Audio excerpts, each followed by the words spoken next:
हर रोज एक नई कहानी देखने के लिए चैनल को सब्सक्राइब करें और बेल आइकन दबाना ना भूलें। मंजू एक बहुत ही समझदार और खुले मिजाज की लड़की थी। वो दिल्ली में अपने माता सौम्या और पिता राकेश के साथ रहा करती थी। मंजू को जीन्स पहनने का बहुत ही ज्यादा शौक था। उसके पास इतनी ज्यादा जीन्स थी कि जब भी वो अपना कबर्ड खोलती तो उसकी सारी जीन्स बाहर गिर जाती। ऐसे ही समय के साथ उसकी कुछ जीन्स पुरानी हो जाती हैं। इसीलिए मंजू मार्केट से नई जीन्स लेने का सोचती है और अपनी माँ से बोलती है, मम्मी मैं मार्केट जा रही हूँ। अरे क्यों जा रही है तू? मम्मी वो जो मेरी पहले वाली जीन्स है ना यार, वो मुझे टाइट हो गई है, एक भी नहीं आ रही है, इसीलिए ना मैं मार्केट जा रही हूँ नई जीन्स लेने। पहले तो मुझे ये बता कि तू जा कहाँ रही है जीन्स लेने? मम्मी वो फेमस मार्केट है ना जहाँ पर सस्ती सस्ती जीन्स मिलती है, वहीं पर जा रही हूँ लेने। हाय हाय, तू फिर से पहले की तरह कटी फटी जीन्स लेकर आएगी और वो 2 दिन नहीं चलेगी, तीसरे दिन चीथड़े उड़ जाते हैं उसके। तो क्या हो गया मम्मी, कौन सा महंगी जीन्स लेकर आ रही हूँ? आपको तो पता ही है मैं जीन्स में कितनी कूल लगती हूँ। कुछ देर में मंजू मार्केट पहुंच जाती है और मंजू अलग अलग जगह से मार्केट में 50 रुपए वाली, तो कोई 100 रुपए वाली, तो कोई 150 वाली बहुत सारी सस्ती जीन्स खरीद लेती है और अपने घर ले आती है। ऐसे ही एक दिन मंजू को पार्टी में जाना होता है और वो अपनी न्यू जीन्स में से एक फटी हुई न्यू डिजाइन की जीन्स और क्रॉप टॉप पहनकर चली जाती है। मंजू बाहर जाते ही सभी लोग उसको घूरना शुरू कर देते हैं और बातें बनाते हैं, लेकिन मंजू सबको इग्नोर करके अपनी पार्टी में चली जाती है। पार्टी में मंजू बहुत बोर हो रही होती है कि तभी उसे इंदर नाम का एक गुड लुकिंग डैशिंग सा लड़का मिलता है, जिसके पास जाकर वो उससे बात करने लगती है। हाय हैंडसम। Hello beautiful. वो क्या है ना कि मैं पार्टी में बोर हो रही हूँ, क्या आप मेरे साथ डांस करोगे? या श्योर। तो चलो फिर। ऐसे ही दोनों बहुत देर तक डांस करते हैं और फिर थक कर कोल्ड ड्रिंक पीने लगते हैं। तभी दोनों की बातचीत एक बार फिर से शुरू होती है। वैसे प्लीज डोंट माइंड, तुम्हारा कोई बॉयफ्रेंड है क्या? I mean, इतनी सुंदर लड़की का बॉयफ्रेंड तो जरूरी होगा। नहीं यार, आई हैव नो बॉयफ्रेंड। तो फिर तुम मुझे अपना बॉयफ्रेंड बना लो, क्योंकि तुम भी अकेली हो और मैं तो कब से ही अकेला हूँ। अच्छा जी, पहले इम्प्रेस तो करो, फिर देखते हैं बॉयफ्रेंड बनते हो या उल्लू। अच्छा ऐसा क्या? तुम मुझे चैलेंज कर रही हो? हाँ, यही समझ लो, अगले 24 घंटे में अगर तुमने मेरा दिल जीत लिया तो समझ लो तुम्हें मेरा बॉयफ्रेंड बनने का टिकट मिल गया। अब देखते जाओ तुम बस। कुछ घंटे यूं ही बीत जाते हैं। मंजू इंदर के साथ बोटिंग पर आई होती है। कभी इंदर उसको पार्क ले जाता, कभी गाना सुनाता, लेकिन मंजू अभी तक उससे इम्प्रेस नहीं हुई थी। इंदर लास्ट ट्राई करता है और उसे कैंडल लाइट डिनर पर ले जाता है। तभी इंदर चेयर खींचकर मंजू को बिठा देता है और कुछ लाइंस शायरी के साथ बोलता है। अरे तू मुस्कुराती रहे इस तरह, मैं तेरा जी भरकर दीदार करूंगा। तू प्यार से भले ही इनकार कर दे, पर मैं तुझसे ही प्यार करूंगा। ओहो, तो जनाब मुझे इम्प्रेस करने के लिए शायर भी बन गए। अरे ये तो बस शुरुआत है, आगे आगे देखती जाओ मैंने तुम्हारे लिए कितने सरप्राइज प्लान किए हुए हैं जाने मन। अच्छा दिखाओ। ये लो गिफ्ट, और अब जल्दी से इसे ओपन करो। ओ यार वाओ, तुम्हें कैसे पता कि मुझे जीन्स पहनना इतना पसंद है? वो क्या है ना कि मुझे लड़कियों की पसंद के बारे में कुछ ज्यादा ही नॉलेज है। अब जल्दी जाओ और चेंज करके जल्दी से आओ। थोड़ी देर में मंजू इंदर का दिया हुआ गिफ्ट पहनकर बाहर आती है। यार बड़ी मस्त लग रही हो, ये जो निगाहों से हमारे दिल को हलाल करते हो, करते तो वैसे जुर्म हो लेकिन कमाल करती हो। वैसे मंजू, अब तो तुम मुझसे इम्प्रेस हो गई ना? ना अभी नहीं, पहले ढंग से प्रपोज तो करो। मोहब्बत के लिए दिल दिल के लिए आप, आपके लिए हम, हमारे लिए आप। I love you my sweet heart. Hi, I love you too. ऐसे ही वक्त बीतता जाता है और दोनों एक दूसरे के बेहद ही करीब आ जाते हैं और शादी करने का फैसला करते हैं। दोनों अपनी फैमिलीज में ये बात अपने अपने घर वालों को बता देते हैं। दोनों के ही घर वाले शादी का रिश्ता तय कर देते हैं और कुछ ही दिनों बाद बड़ी धूमधाम से उनकी शादी हो जाती है। मंजू अपने ससुराल की सारी जिम्मेदारियां बहुत ही अच्छे से निभाती है, पर वो शादी के बाद भी जीन्स पहनना बिल्कुल नहीं छोड़ती थी। ऐसे ही एक दिन मंजू फिर से जीन्स पहन लेती है। तभी उसकी सास अंजना उससे बोलती है, अरे तो फिर आ गई मेरे सामने ये फटी कटी जीन्स पहनकर। आए राम, अरे कोई तो समझाओ इस पागल लड़की को कि ससुराल में लड़कियां साड़ी पहनती हैं, जीन्स नहीं। मम्मी जी, आप किस जमाने से हैं? आजकल की लड़कियां तो शादी के बाद शॉर्ट्स भी पहनती हैं। मैंने तो सिर्फ जीन्स ही डाली है। अरे याद रख, अगर कल से तूने ये जीन्स पहना ना तो काट डालूंगी तेरे जींसों को। पर मम्मी जी, जीन्स में दिक्कत ही क्या है? इट्स फैशन ना। देख, मैंने एक बार कह दिया तो कह दिया कि कल से तुझे कोई जींस नहीं पहनना, समझ गई? अब जा यहाँ से, जाकर घर का सारा काम कर। ऐसे ही वक्त बीतता जाता है। मंजू जीन्स पहनकर घर के सारे काम नहीं कर पाती, लेकिन मंजू तब भी जीन्स पहनना नहीं छोड़ पाती थी। वो मार्केट जाकर और सस्ती से सस्ती जीन्स खरीदकर ले आया करती थी।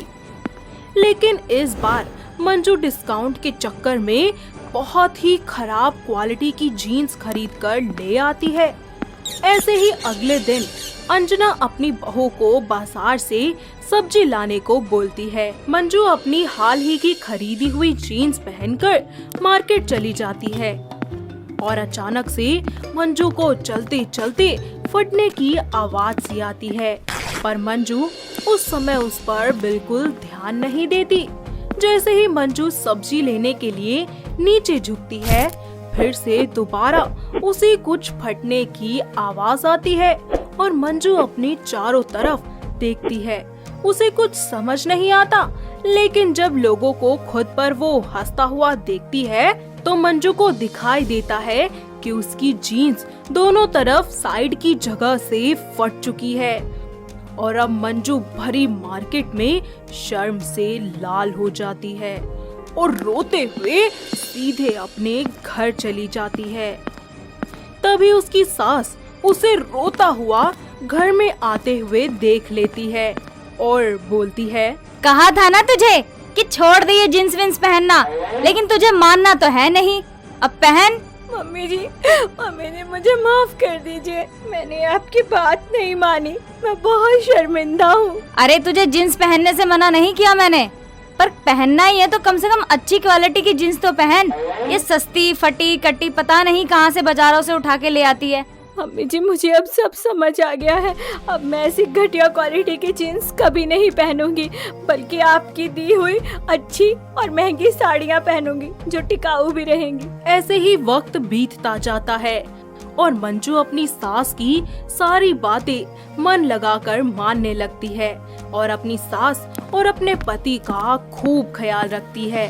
साथ ही मंजू अब जीन्स छोड़कर साड़ी पहनना शुरू कर देती है और उसका ये अवतार देखकर उसकी सास और पति दोनों ही हैरान हो जाते हैं, जिसके बाद सभी मिलकर खुशी खुशी रहने लगते हैं।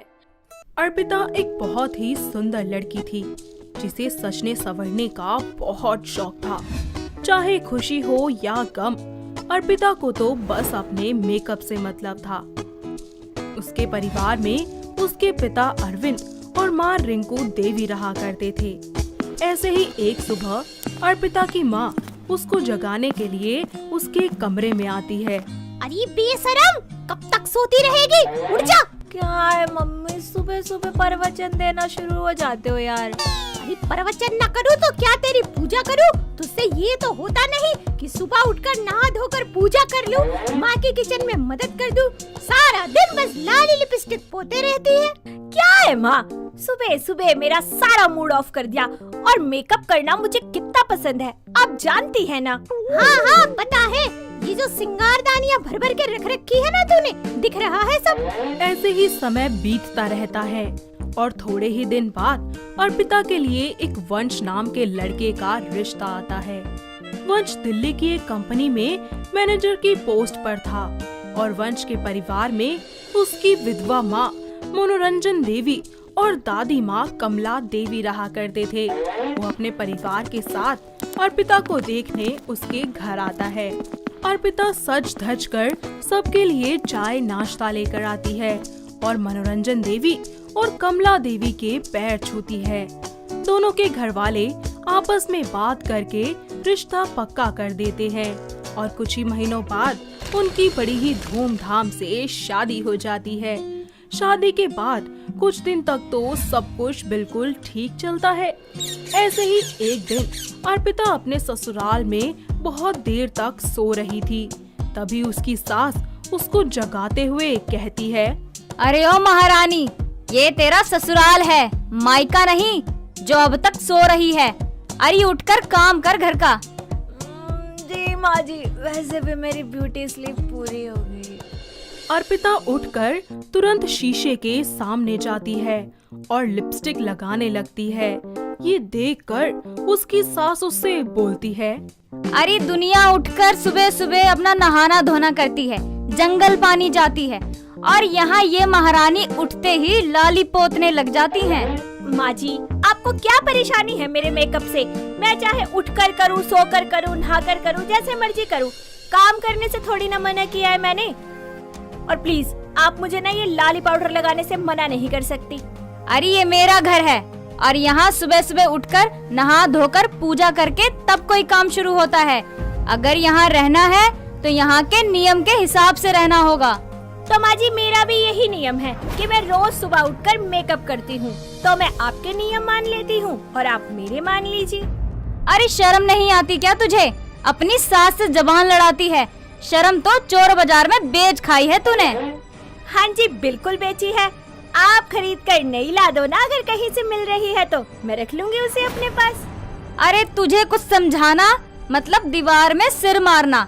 पता नहीं किस सिंगारदानी को मैंने अपना बहू बना लिया। अर्पिता दी क्वीन, और मैं हमेशा ही ऐसे रहूंगी। मनोरंजन देवी बुरा सा मुंह बनाकर वहाँ से चली जाती है। ऐसे ही समय बीतता रहता है और एक दिन अचानक अर्पिता की दादी सास की तबीयत खराब हो जाती है। वंश और उसकी माँ उनको लेकर हॉस्पिटल पहुँचते हैं, जहाँ डॉक्टर्स उनका इलाज करते हैं। कुछ देर बाद वहाँ अर्पिता हैवी मेकअप करके हॉस्पिटल पहुँचती है, जिसे देखकर वंश और मनोरंजन देवी को बहुत तेज गुस्सा आता है। अरे नास पीटी, शर्म नहीं आती क्या तुझे? अरे यहाँ कोई पार्टी हो रही है जो ऐसे जागरण की झांकी बनकर आई है, बेहया कहीं की। माँ जी, आपको तो बस मौका चाहिए मुझे बोलने का और ताने देने का। अरे कम से कम जगह और माहौल तो देख लो। अरे तुझे बड़ी पड़ी है ऐसे माहौल की। अगर इतने ही सोचने समझने की शक्ति होती ना तुझमें, तो ऐसे न आती बनकर। देखिए माँ जी, आपको जो भी बोलना है ना घर जाकर बोलना। अरे अपना नहीं, कम से कम मेरी इज्जत का ख्याल कर लो। हॉस्पिटल है ये, हॉस्पिटल। वंश दोनों को ऐसा लड़ता देख वो अर्पिता को साइड में ले जाता है और उससे बोलता है, माँ बिल्कुल सही कह रही हैं। यार कम से कम माहौल के हिसाब से कुछ भी पहना या सजा धजा करो। तुम्हें देखकर लग रहा है कि जैसे हॉस्पिटल नहीं किसी पार्टी में जा रही हो। चाहे कुछ भी हो जाए वंश, मुझे जो अच्छा लगता है ना मैं वही करूंगी और मैं ऐसे ही सजूंगी संवरूंगी। और दादी की तबीयत खराब है, इसका दुख मेरे दिल में है, ना कि मेरे चेहरे पर। तो आप दोनों ना मुझे सुनाना बंद कर दीजिए। अर्पिता वहाँ से घर चली जाती है और हॉस्पिटल में थोड़ी देर बाद डॉक्टर बाहर आते हैं और बताते हैं कि उनकी दादी अब नहीं रही। थोड़े ही समय बाद वंश और उसकी माँ कमला देवी की लाश को लेकर घर पहुँचते हैं, जहाँ पर सभी मेहमान और पड़ोसी लोग आ जाते हैं। सभी लोग वाइट कलर के कपड़े पहने होते हैं। वंश और उसकी माँ दोनों कमला देवी की लाश के पास बैठे होते हैं तभी वहाँ सची धजी अर्पिता रोते हुए आती है और रोते रोते कहती है, दादी, दादी आप मुझे छोड़कर क्यों चली गई? आपके जाने के बाद ये घर बहुत सूना हो गया। दादी वापस आ जाओ ना। अरे आप सब देखो जरा इसको, कौन कहेगा कि इसे कुछ फर्क पड़ा है? अरे ऐसे मैयत वाले माहौल में भी महारानी बनकर आई है। अरे कुछ तो शर्म किया होता तूने। माँ जी क्या है आपको? यहाँ दादी जी चली गई और आपको मेरे मेकअप की पड़ी है। अरे पता नहीं कैसे हिम्मत हो जाती है ऐसे लोगों की कि ऐसे समय में खुद को शीशे में निहार लें। अरे कोई मरे या जिए, महारानी को कोई फर्क नहीं पड़ता। माँ जी एक बात बताओ, अगर मैं मेकअप करके नहीं आती तो क्या दादी जी जिंदा हो जाती? बताओ मुझे, बताओ, क्या मुझे गले लगा लेती उठकर? कुछ देर बाद कमला देवी का अंतिम संस्कार हो जाता है और ऐसे ही समय बीतता रहता है। अर्पिता अपनी इस आदत से बाज नहीं आती। वो हर टाइम मेकअप में ही रहा करती थी और वो सस्ते महंगे हर तरीके के प्रोडक्ट्स का इस्तेमाल किया करती थी, जिसके चलते धीरे धीरे उसकी स्किन खराब होना शुरू हो गई थी। उसके चेहरे पर छोटे छोटे लाल दाने और ड्राई पैचेस आना शुरू हो गए थे, जिन्हें उसका मेकअप भी कवर नहीं कर पाता था और वो बहुत ही ज्यादा परेशान होकर और भी ज्यादा मेकअप करने लगती है। ऐसे ही एक दिन वो अपनी सास से बोलती है, माँ जी आप सही कहती थी, मैंने जरूरत से ज्यादा मेकअप कर करके अपने चेहरे का ये हाल कर लिया और अपनी असली खूबसूरती को खो दिया। प्लीज मुझे माफ कर दीजिए और मेरी हेल्प कीजिए ना प्लीज। हाँ तो हम क्या करें? अरे आप जाओ और करो अपनी मन की और करो ये सब। तुझे ना तो खुशी दिखती है ना गम, बस मेकअप ही करना है। तो बस जा और रो क्यों रही है इस बात पर इतना? माँ जी मुझे माफ कर दीजिए, मुझे मेरी गलती का एहसास है। मुझे जरूरत से ज्यादा मेकअप नहीं करना चाहिए था। देखिए ना मेरी क्या हालत हो गई है। प्लीज मुझे माफ कर दीजिए। वंश और मनोरमा अर्पिता को माफ कर देते हैं और उसे एक अच्छे स्किन डॉक्टर के पास ले जाते हैं और उसका इलाज करवाते हैं। थोड़े ही समय बाद उसका चेहरा बिल्कुल ठीक हो जाता है और अब अर्पिता मेकअप को त्याग कर सादा और सिंपल जीवन व्यतीत करने लगती है। साथ ही अपने ससुराल की सारी जिम्मेदारियां अच्छे से संभाल लेती है, जिसके बाद सभी लोग एक साथ मिलकर खुशी खुशी रहने लगते हैं। कृतिका एक अनाथ लड़की थी और वो बहुत ही संस्कारी और सीधी सादी थी। वैसे तो वो हर काम में निपुण थी, पर उसमें बस एक ही कमी थी, वो ये कि बचपन से ही उसकी गर्दन बहुत ही छोटी थी, जिसके कारण लोग उसको बिना गर्दन वाली लड़की कहा करते थे। उसका पालन पोषण मंदिर के पुजारी ने किया था। ऐसे ही एक दिन मंदिर में एक बहुत ही अमीर आदमी जिसका नाम वीर सिंह होता है, वो वहाँ आता है और कृतिका को मंदिर में भजन करता देख वो मन ही मन सोचता है, क्या मधुर भजन गा रही है ये बच्ची। मेरे बिगड़े बेटे और बिगड़ी बीवी के लिए ये लड़की सबसे बेस्ट रहेगी। पंडित जी जरा सुनिए, ये जो बच्ची भजन गा रही है इसका नाम क्या है? जी इस बच्ची का नाम कृतिका है। बेचारी अनाथ है, मैंने ही उसका पालन पोषण किया है और वो बहुत गुणी है। हाँ जी वो तो दिख ही रहा है, कितना मधुर भजन गा रही है। वीर सिंह के परिवार में उसका बेटा अमन और पत्नी संजना होते हैं।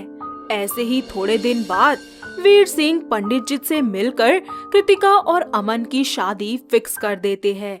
अमन और उसकी माँ को कृतिका बिल्कुल पसंद नहीं आती, लेकिन वीर सिंह के जबरदस्ती करने पर वो दोनों मान जाते हैं। ऐसे ही शादी का समय आता है, जहाँ अमन जयमाला लेकर कृतिका की तरफ बढ़ता है और बोलता है, अरे जयमाला कहाँ डालूं? गर्दन तो है ही नहीं इसकी। अरे बेटा कोशिश कर, कहीं तो अटक ही जाएगी। जैसे ही अमन कृतिका को माला पहनाता है, वो सरक कर उसके पैरों में आ गिरती है। जिसे देखकर सभी लोग जोर जोर से हंसने लगते हैं। वो फिर से कोशिश करता है और जैसे तैसे दोनों की शादी हो जाती है। ऐसे ही अगली सुबह कृतिका पूजा करने लगती है और जोर जोर से घर में भजन गाती है, जिसका शोर सुनकर उसकी सास वहाँ आकर उससे बोलती है, अरे बंद करो ये पूजा पाठ का ड्रामा। माँ जी, आपको भजन अच्छा नहीं लगा? अरे नहीं बहू, आज पहली बार ये लोग अच्छी चीजें सुन रहे हैं ना, वरना हर सुबह ये कभी डिस्को कभी खिसको यही चलता है चूहे बिल्ली की आवाज में। What do you mean mister Veer Singh?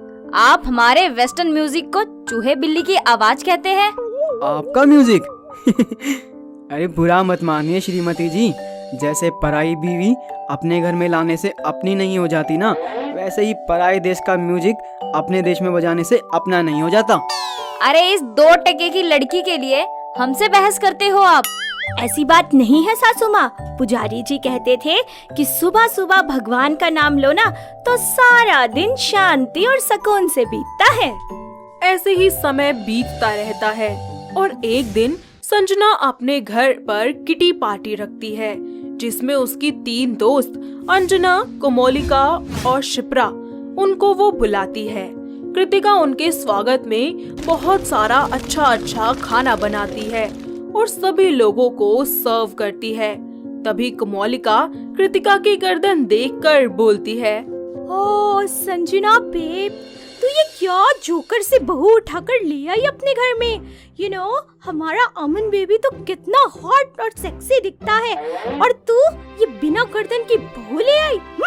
अरे यार तुम सब चिंता मत करो, उस टाइम मेरी मजबूरी थी। मेरे पति ने जबरदस्ती मेरे बेटे की शादी इस नालायक से करवाए हैं, मगर मैं ज्यादा टाइम तक इसे रहने नहीं दूंगी इस घर में। कृतिका उन सब की सारी बातें सुन लेती है और रोते हुए अपने कमरे में जाती है।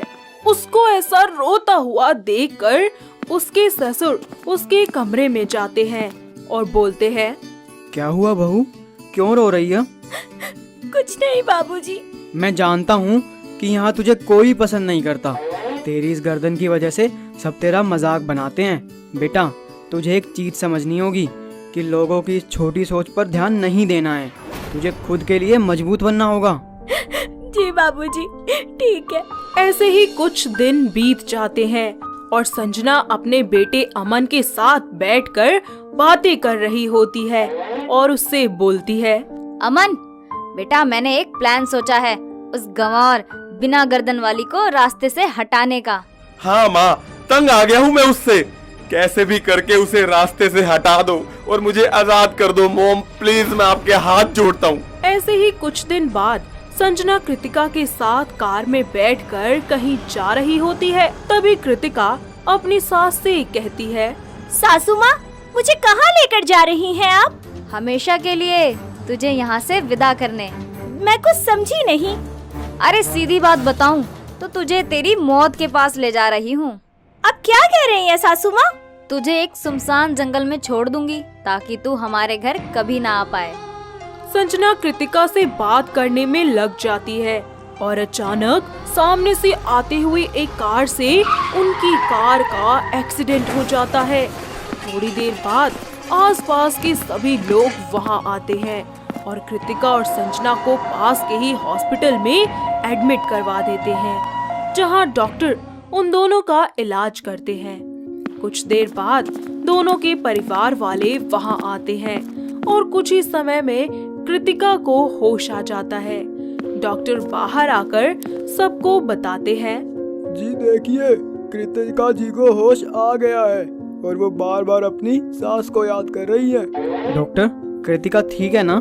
जी कृतिका तो ठीक है, लेकिन आपकी वाइफ को बहुत चोट लगी है, जिससे उनका बहुत सारा खून बह गया है और हमें ब्लड की जरूरत है। डॉक्टर, तो आप मेरा खून दे दीजिए मेरी मोम को। क्या आपका ब्लड ग्रुप बी पॉजिटिव है? नहीं। हमें बी पॉजिटिव ब्लड ग्रुप चाहिए, हमारे हॉस्पिटल में अभी नहीं मिल रहा है। तभी कृतिका धीरे धीरे वहां आ जाती है और डॉक्टर से बोलती है, डॉक्टर, आप मेरा खून मेरी सासू माँ को दे दो, पर उनकी जान बचा लो। आपको आपका ग्रुप पता है? जी जी मैं नहीं जानती, पर आप चेक कर लीजिए और मेरी सासू माँ को बचा लीजिए, उन्हें कुछ नहीं होना चाहिए। कृतिका का ऐसा बर्ताव देखकर अमन की नजरें शर्म से झुक जाती है और डॉक्टर कृतिका के ब्लड ग्रुप की जांच करते हैं और जांच में कृतिका का ब्लड बी पॉजिटिव पाया जाता है। डॉक्टर उसकी सास को ब्लड चढ़ा देते हैं। ऐसे ही कुछ समय बाद संजना को होश आता है, लेकिन संजना के गर्दन में इंजरी के कारण डॉक्टर उसके गले में कुछ महीनों के लिए पट्टा बांध देते हैं। इस तरह कुछ समय बाद वो लोग हॉस्पिटल से घर वापस आ जाते हैं और कुछ महीनों तक संजना को गर्दन में पट्टा लगाकर व्हीलचेयर का सहारा लेना पड़ता है। तभी उसका पति उससे बोलता है, श्रीमती जी, देखा आपने कैसे भगवान के समय का पहिया घूमा। अपनी बहू को उसकी गर्दन के लिए ताने देती थी ना तुम, और आज तुम खुद ही देख लो किस जगह हो। हाँ वीर जी, मुझे माफ कर दीजिए आप। मुझे अपनी गलतियों का एहसास हो गया है। मैं हमेशा से उसके साथ बुरा करती रही, लेकिन उसने मुझे हमेशा अपनी माँ की तरह समझा। इस तरह संजना को अपनी गलती का एहसास हो जाता है और कृतिका का अपनी सास के प्रति सेवा भाव देखकर अमन को भी अपनी गलती का एहसास होता है। ऐसे ही समय बीतता रहता है। संजना धीरे धीरे ठीक हो जाती है और अपनी बहू को अब सराखों पर बिठा कर रखने लगती है, जिसके बाद अमन का भी पूरा बर्ताव कृतिका की तरफ बदल जाता है और वो दोनों खुशी खुशी अपनी शादीशुदा जिंदगी में आगे बढ़ जाते हैं। उमापति एक विधवा और बहुत ही सख्त मिजाज की औरत थी। वो हमेशा ही अपने साथ अपनी दुनाली रखा करती थी। उसकी मर्जी के बिना घर में एक पत्ता भी नहीं हिलता था। परिवार में उसकी बहू मनोरमा और मनोरमा के बेटे राकेश और उसकी बहू रूपा रहा करते थे। उमापति अपने दोनों बहुओं पर रज कर रोब जमाया करती थी। साथ ही वो अपनी रूढ़िवादी सोच होने की वजह से अपनी मर्जी अपनी बहुओं पर थोपा करती थी। ऐसे ही एक दिन, अरे तड़के के 9 बज लिए, अरे बताई मेरे काना में घंटी बजन की आवाज को नहीं आई और ना इस मेज पे नाश्ता आया। अरे कित मर गए सारे के सारे। वो बस पूजा करने ही जा रही थी और नाश्ते के लिए बोल दिया है रूपा को मैंने। लो, शुरू हो गया इन सास बहू का रोज का नाटक। चल रूपा, तू तो बस अपने रूप को निखार। अच्छा, तो उस ताई कही है तने, फिर तो आज होलिया नाश्ता। अरे उस महारानी ने अपना रूप सजानता फुर्सत मिलेगी जब तवाकी में करेगी। रूपा, नाश्ता बना या नहीं? सासू माँ, बन गया है नाश्ता। बोल दो अपनी सासू माँ से आकर ढूस ले। रूपा, मैं तुझे छूट देती हूँ, इसका मतलब ये नहीं कि तू कुछ भी बोले। अरे हमारे टाइम पे तो इतना बोलने की इजाजत नहीं थी। अरे माँ जी, तब और अब दोनों में फर्क होता है। अपनी सास की वही पुरानी बातें सुनकर रूपा मन ही मन सोच रही होती है कि तभी वहाँ उमापति आ जाती है और बोलती है, अरे जिस तरिया अपने रूप ने निखारण में लागी रहे, उस तरिया इस घर ने भी निखार लिया कर कदे। क्या दादी, घर तो इतना सुंदर है, अब घर थोड़ी ना बोलेगा मेरी फेशियल कर दो, मेरी ब्लीच कर दो। जितना मैं कर सकती हूँ उतना तो करती ही हूँ ना। अरे यो अपना तेज दिमाग और अपनी यह जबान ना अपनी सासू का आगे चलाया कर, मेरे आगे को नहीं, समझ गई?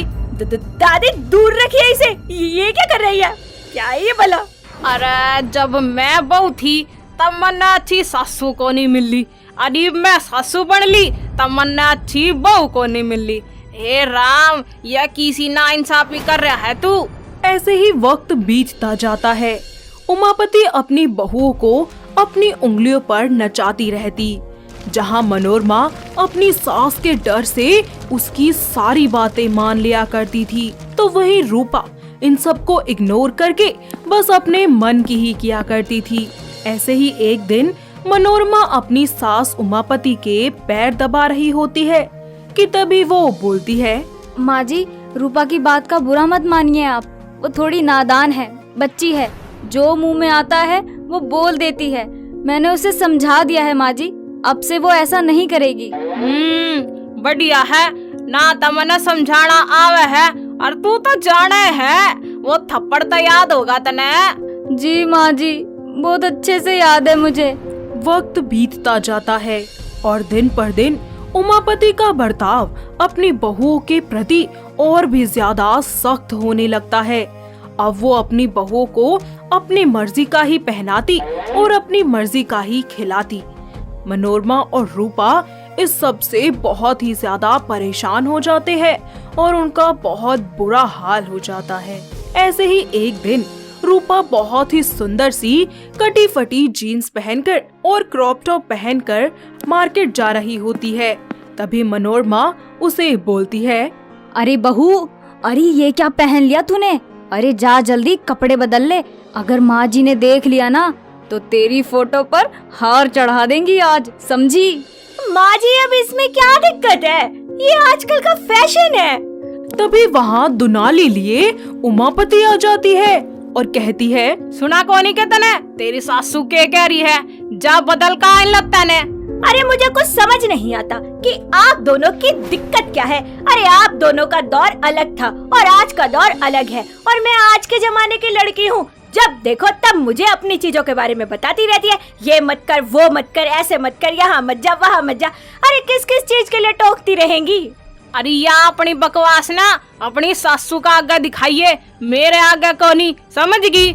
उमापति बोल ही रही होती है कि रूपा वहाँ से चली जाती है, जिसकी वजह से वो मनोरमा को सुनाना शुरू कर देती है और मनोरमा दुखी मन से अपनी बहू रूपा के पास जाती है और कहती है, देख बहू, मेरी सास इस घर की प्रधानमंत्री है और मैं मुख्यमंत्री, समझी? तो अब जो हम बोलेंगे वही तुझे करना पड़ेगा। होगी माँ जी आपकी सास प्रधानमंत्री, इसीलिए आप उनकी सुनती हैं, लेकिन मैं तो विरोधी दल हूँ, मैं आप दोनों में से किसी की नहीं सुनूंगी। उमापति रूपा की सारी बातें सुन लेती है और वहाँ आकर रूपा पर भड़कने लगती है। अरे बेरानी की सी बहू आई है इस घर में, जिसने ना तो बात करन की कोई तमीज और ना ओढ़न पैरन की। बस महारानी तय मेकअप करा लो जितना मर्जी, फैशन करवा लो, पीछे ना हटा कती भी। बेरानी माँ बाप ने कोई संस्कार दिए भी सैक नहीं। बस हुआ आप दोनों का, बहुत बोल लिया आप लोगों ने और बहुत सुन लिया मैंने। आपने मुझे कहा ठीक है, लेकिन आपने मेरे माँ बाप को बोला, ये मैं बिल्कुल बर्दाश्त नहीं कर सकती। अरे जो बोल रहे हैं ना सोच समझ कर बोलिए, समझ गई? सोच समझ कर ही बोल रही हूँ। आपको ये हक किसने दिया कि आप मुझे मेरे कपड़ों से जज करें? कमी मेरे संस्कार और कपड़ों में नहीं, कमी आपकी नजर और आपकी सोच में है। आप जैसा देखना चाहती हैं आपको सब वैसा ही नजर आता है। अगर आज ससुर जी होते ना तो शायद इस घर में ऐसा कुछ ना होता। अरे निर्लज, तुझे शर्म नहीं आती क्या? मेरी ही बुराई करती है। शर्म कैसी माँ जी, शर्म तो आपको आनी चाहिए। मैं तो बस खुलकर सच बोल रही हूँ। और एक बात और बता दूँ आप दोनों को, मैं ये घर छोड़कर जा रही हूँ। अरे मुझे नहीं रहना ऐसे किसी घर में जहाँ बहू बहू नहीं बल्कि सास के हाथों की कठपुतली हो। इससे अच्छा तो मेरी कभी शादी ही ना हुई होती। रूपा की बातें सुनकर उमापति का मुंह बंद हो जाता है और जब रूपा घर छोड़कर जा रही होती है तो मनोरमा अपनी बहू को रोकने की कोशिश करती है कि तभी उमापति को अचानक हार्ट अटैक आ जाता है और वो बेहोश होकर जमीन पर गिर जाती है, जिसे देखकर रूपा और मनोरमा के तोते उड़ जाते हैं। दोनों उमापति को लेकर हॉस्पिटल पहुंचती हैं, जहां डॉक्टर उसका इलाज करते हैं तो पता चलता है कि उमापति की हालत बहुत ही ज्यादा गंभीर है। दोनों सास बहू उनसे मिलने उसके वार्ड में जाते हैं। दादी मुझे माफ कर दीजिए, मुझसे गलती हो गई। मैंने आपको इतना ज्यादा बोल दिया और आपके साथ ये सब हो गया। अरे ना बेटा, तू माफी मत मांग, गलती तो असल में मेरी थी। मन ने माफी मांगनी चाहिए तुम ते। अरे घर में कोई मर्द ना होने की वजह ते मन ने तुम दोनों पर अपनी थोपी है। थारी आजादी को नहीं दी, मने माफ कर दो। और मनोरमा, घर की सारी जिम्मेदारी अब तेरी है। और रूपा, मेरी आप प्यारी दुनाड़ी तेरी है बेटा अब। इतना बोलकर उमापति अपना दम तोड़ देती है और दोनों बहुएं मिलकर उमापति का अंतिम संस्कार करती हैं। साथ ही घर की सारी जिम्मेदारियां भी बहुत ही अच्छे से संभालती हैं।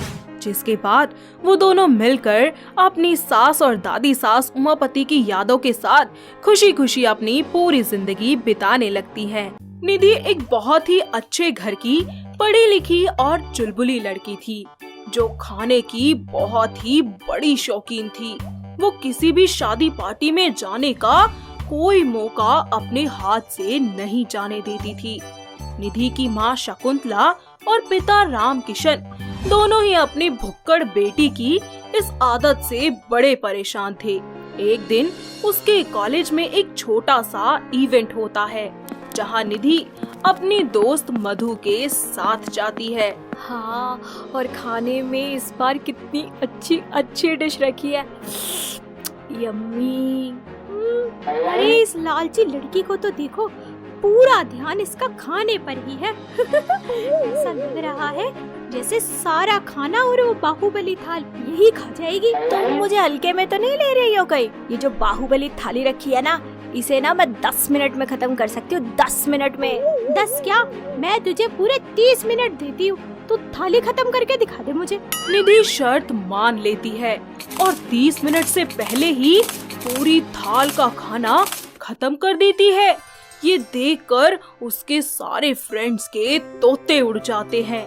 इवेंट खत्म होने के बाद सब अपने अपने घर चले जाते हैं। घर पहुंचकर निधि को पता चलता है कि आज शाम को पार्टी में जाना है। निधि फटाफट रेडी हो जाती है और बोलती है, मॉम, डैड, कहाँ है आप दोनों? जल्दी चलो ना, लेट हो रहा है। अरे मुझे भूख लग रही है। कितना टेस्टी टेस्टी खाना बना होगा वहाँ पर। है मजे आ जाएंगे आज तो। ए निधि, वहाँ तो खाना खाने पर ना थोड़ा कंट्रोल रखना अपना। ओके माँ, पहले पेट पूजा फिर काम दूजा। इज्जत गई गुइया के खेत में, मैं तो जमकर खाऊंगी। पार्टी में निधि अपनी माँ की बात मानकर थोड़ा सा खाकर एक साइड में बैठ जाती है। तभी वहाँ शकुंतला की बेस्ट फ्रेंड पार्वती का बेटा आरव आता है और बोलता है, हाय निधि। हेलो, आप कौन? माई सेल्फ आरव, पार्वती जी का बेटा। ओ अच्छा। मैं काफी देर से आपको देख रहा था। आप तब से ऐसे ही बैठी हैं, कुछ खाया भी नहीं है। आपको पार्टी का खाना पसंद नहीं है क्या? मेंटल इंसान, मैं तुझे कैसे बताऊं कि मुझे खाने से कितना प्यार है। मैं सांस लेना छोड़ सकती हूँ, मगर टेस्टी डिश खाना नहीं छोड़ूंगी। दोनों आपस में बात करते हैं और हंसी मजाक करने लगते हैं। फिर दोनों एक साथ में खाना भी खाते हैं। दोनों की फैमिलीज उनको साथ में देखकर बहुत खुश होती हैं और एक दूसरे से बात करती हैं। दोनों बच्चे साथ में कितने अच्छे लग रहे हैं ना। क्यों ना दोनों को हमेशा के लिए एक साथ कर दे। अरे आपने तो मेरे मुंह की बात छीन ली। ऐसे ही वक्त बीतता जाता है। आरव के परिवार वाले निधि के लिए अपने बेटे का रिश्ता लेकर आते हैं। दोनों परिवार वाले आपसी सहमति से रिश्ता पक्का कर देते हैं। कुछ ही दिनों बाद आरव और निधि की शादी हो जाती है। शादी के कुछ दिन तक तो सब कुछ बिल्कुल ठीक चलता है। निधि अच्छी बहू की तरह घर की सारी जिम्मेदारियां संभाल लेती है और उसकी जरूरत से ज्यादा खाना खाने की आदत में कोई सुधार नहीं आता। ऐसे ही एक दिन वो बहुत सारा खाना बनाकर डाइनिंग टेबल पर रख देती है, जिसे देखकर उसकी सास गुस्से से बोलती है, अरे बहू, बस 4 लोगों का खाना बनाना था और तूने तो पूरे गांव का खाना बना दिया। अब इतना सारा खाएगा कौन? अरे क्या हो गया भाग्यवान, क्यों बेवजह गरम हो रही हो? पहली बार है, हो गई गलती, माफ कर दो। सभी लोग खाना खाकर अपने कमरे में चले जाते हैं और निधि खाना खाने टेबल पर बैठ जाती है और 1 घंटे में ही सारा खाना खत्म कर देती है। जैसे ही पार्वती वहाँ आती है तो सारा खाना खत्म देखकर वो हक्की बक्की रह जाती है। अरे यो करमजली, अरे कितने जन्मों से भूखी थी तू, जो सारा खाना 1 घंटे में चट कर गई। देखा माँ जी, कर लिया ना सारा खाना खत्म मैंने। मैंने आपको पहले ही कहा था कि मैं सारा खाना खा लूंगी। मजा ही आ गया खाकर। ऐसे ही कुछ दिन बीत जाते हैं। निधि महीने का राशन एक हफ्ते में ही खत्म कर दिया करती थी। वो रोज अलग अलग तरीके के डिशेस बनाकर अपने लिए एक बाहुबली थाल तैयार करती और अकेले ही पूरी थाल चाट जाया करती थी। उसकी इस आदत से सभी घर वाले बहुत परेशान हो गए थे। धीरे धीरे निधि मोटी होने लगी थी और एक दिन निधि खुद को मिरर में देखकर बोलती है, हाय निधि तो कितनी मोटी हो गई है और क्यूट भी लगती है। आए नजर न लगे तुझे। क्यूट नहीं, भैंस लग रही हो खा खा कर। आप ऐसा क्यों बोल रहे हो? सही बोल रहा है तू।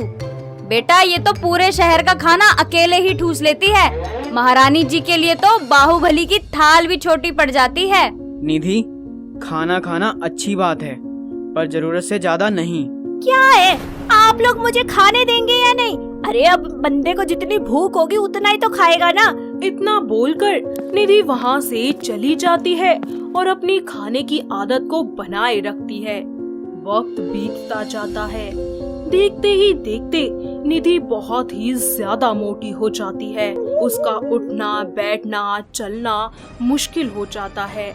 ये सब होता देख आरव को बिल्कुल भी अच्छा नहीं लगता और वो निधि को सबक सिखाने के बारे में सोचता है। ऐसे ही एक दिन, देखो निधि, मैं तुम्हें और नहीं झेल सकता, इसलिए तुम्हारे लिए अच्छा होगा कि तुम मेरे घर से निकल जाओ। पर क्यों आरव, मैंने क्या किया है? आप ऐसा क्यों कह रहे हो? तुम्हारी गलती है।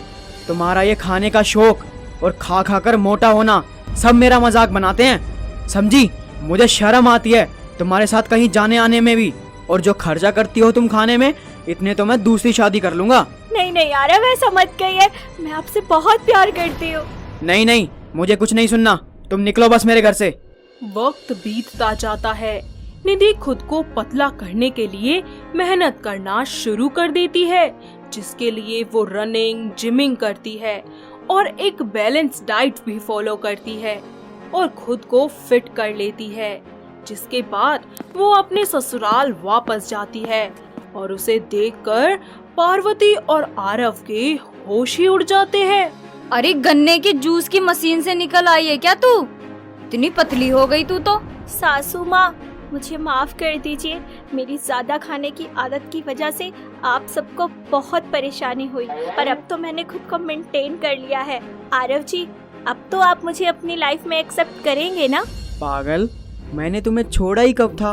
वो सब इसलिए कहा था ताकि तुम्हें तुम्हारी ओवर ईटिंग की आदत से छुटकारा दिला सकूं। आई लव यू मेरी पगली। आई लव यू इन्ना सारा। इस तरह सभी घर वाले निधि का दोबारा अपने घर में स्वागत करते हैं। अब निधि अपने साथ साथ सभी की डाइट और फिटनेस का ख्याल रखती है। साथ ही वो सिर्फ अब समय पर और जितना जरूरी हो उतना ही खाना खाती है। ये सब देखकर निधि की सास को और आरव को बहुत खुशी होती है, जिसके बाद सभी लोग मिलकर एक साथ खुशी खुशी रहना शुरू कर देते हैं। तो दोस्तों, कैसी लगी आपको हमारी बाहुबली थाली खाने वाली बहू? क्या आपके घर के आसपास भी है कोई ऐसी बहू जिसे खाना खाने की इतनी ज्यादा आदत हो? अगर हाँ, तो उसे ये वीडियो दिखाइए और हमें कमेंट करके बताइए। दोस्तों, अगर आपको ये कहानी पसंद आई तो इसे लाइक करें, शेयर करें और कमेंट करके बताएं कि कहानी में आपको सबसे अच्छा क्या लगा।